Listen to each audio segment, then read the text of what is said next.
You are missing out on these books. What books are these, you may ask?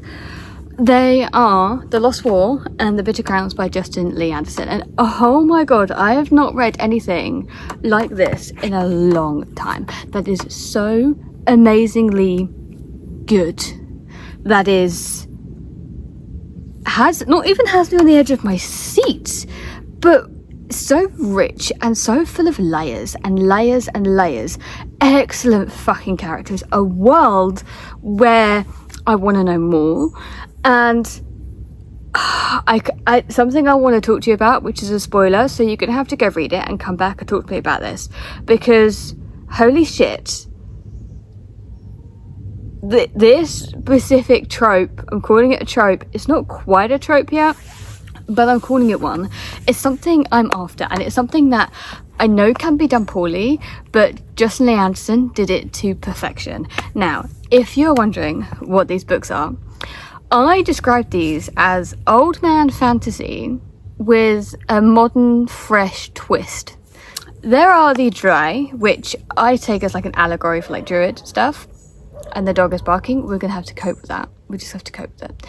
And there's this evil wizard, dry,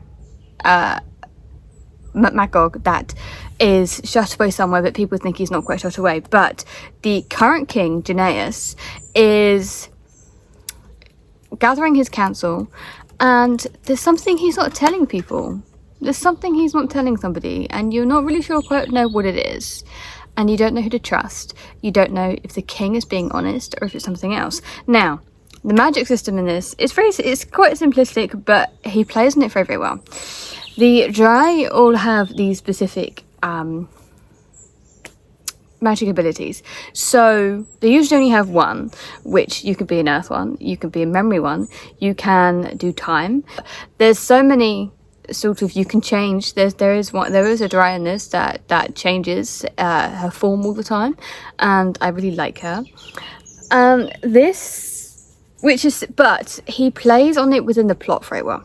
Now, in this world, the dry, in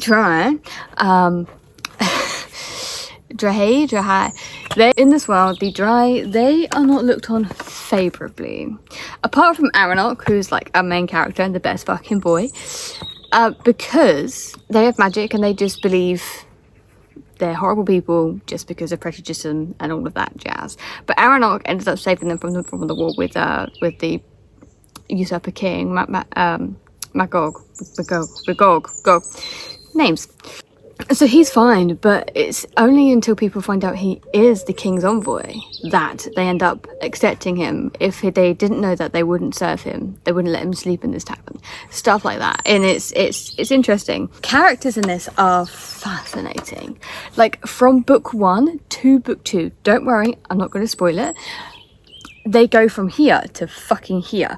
They are just fucking incredible, and they get so much depth into them, especially from the things that were kind of layered in at the things that happened at the end of book 1. You see the implications and the tumbling of that throughout book 2, but also the conflicts and how the characters are trying to deal with what actually happened, and it's just so fascinating. And the arguments and the conflicts that really blew up. I felt so much like there's a character I really liked in book 1, and I was like, no, you are being a bitch because of this certain character and how she's not understanding, and how this character is trying to do what is best and what she thinks is best for everything, and it just turns out it's not, and it's more complicated than just somebody making a decision and being, yeah, that's it, and somebody arguing. There's so much going on. Now, Samily. I'm so anti-religion. It's not even funny. Yeah, Samily is a religious person. She's what we call a whitethorn, where they follow this religion, and they train, and they're very, very good fighters. Like, people sort of say, like, if you ever known a whitethorn to lose a fight, and that kind of thing. Now, she's also asexual. Love her for that. And the conversation around that in book 1 had me kind of hollering, because there's this old man trying to talk about Samily to be like, you know, you can if you want with this guy, I know he likes you. And she's like, no, I don't like anybody, and I don't feel anything. And he's like backpedaling, stumbling over his words, but like, it was funny. It was just so funny, and that conversation was just absolutely brilliant. It was amazing. But Sam Lee as a character, on paper, is somebody I should have hated, absolutely despised, okay? Because religion, for me, indoctrination, don't like it, so many reasons why, right? But Sam Lee was so fascinating as a character, watching her grow and then come into her powers, learn different worldviews, was just amazing. Like, loved her. And then you get to book 2 and you see her make these decisions and you're like, Sam Lee, what the hell are you doing? Like, almost to a point as a reader, you are thinking that she is derailing onto a dark side, right? But she is like, this is the correct decision. I hope you didn't hear that beep. This is the correct decision.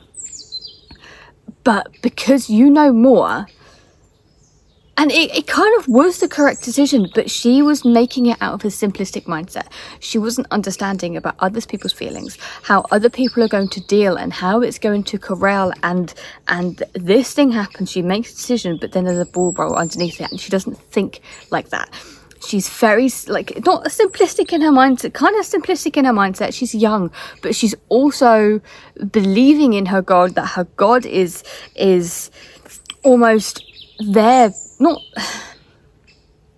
protecting her, but like everything centers around, this is the right thing because I've been trained, I've been brought up to believe this is the right decision. And she acts without talking to everybody else. She acts like she is above the law, and she is and she isn't, and it's that mindset, and it's that kind of exploration, and seeing her and understanding and sitting there and being like, holy shit, Sam Lee, what are you doing? And this is where I love these books. Like, this has really, really good plot moments, and the plot moments are, I cannot even describe it to you because I do not want to spoil anything, but just trust me when I say the plot moments hit really, really good. Some of them you might see coming. There was one where I was just like flipped on my head, didn't really see it, and the way the author follows that plot point and really explores what then the characters are going to react to this and how the world will react to this, but also showing these characters react this way, how we would just assume, but then you get one character who goes, hang on, I'm going to act in a completely different way, and as a reader it kind of opens your mind into, holy shit, this has bigger implications that we thought. What am I reading? Is what I'm reading actually what's happening? Or is it all a lie? That kind of thing. And it's just so incredible. And I want everybody to just go read this book. Because honestly, I think it's going to be 4 books. Just Lee Anderson is a fucking incredible author. He's such a nice fucking guy. I cannot praise these books enough. The only downside to book 2 is I thought it was leading up to something at the end, and it didn't lead up to anything. It kind of just felt like it kind of ended. But that's the only reason why it wasn't a 5-star. The only critique I have of that book. The only critique. And the more I think of it, the more I'm just like, I might just give it a fucking 5-star anyway, because it was that good. These books were the easiest 5 stars I've ever given, and everybody, just trust my recommendations. Go read this. This is for you if you love the classical side of fantasy. If you love the orcs, even though they're not really in here, but there's that kind of vibe that's coming around, like the orcs, the elves, the people, the druids, like D&D people, like the world is expansive, the magic system, and then the characters really sell this. Like, it sells it a lot. Like, you love this if you love plot. You love this if you love character moments, because he has both, and this is perfect. This is what I love in books, is the amazing plot compiled with the incredible character moments and the characters that really are full of layers and layers and layers of stuff. So you look at it and you read it, and you can read it at a surface level if you wish, but also if you're more experienced in the genre, or if you want to take more from a book, you can look at it and go, hang on, this has this layer and this layer and this implication as well, on top of everything else. And it's just fascinating and amazing. And if you want to do anything, please go buy this book. The audio is amazing. Justin Lee Anderson narrated book 2, and I think I prefer it. He did a fucking cracking job. Not gonna lie, I'm always on the fence about authors narrating their own books, but he did a fucking cracking job. It's amazing. I hope he does it again. And I am now going to be sitting here screaming about these books while not so patiently waiting for book 3 and 4.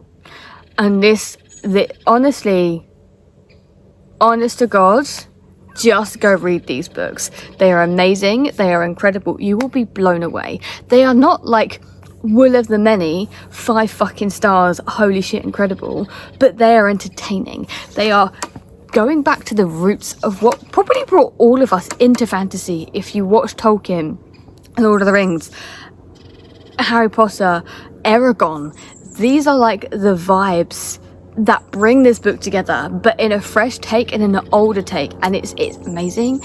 And I've said this enough, and I will say it again. Go read these fucking books.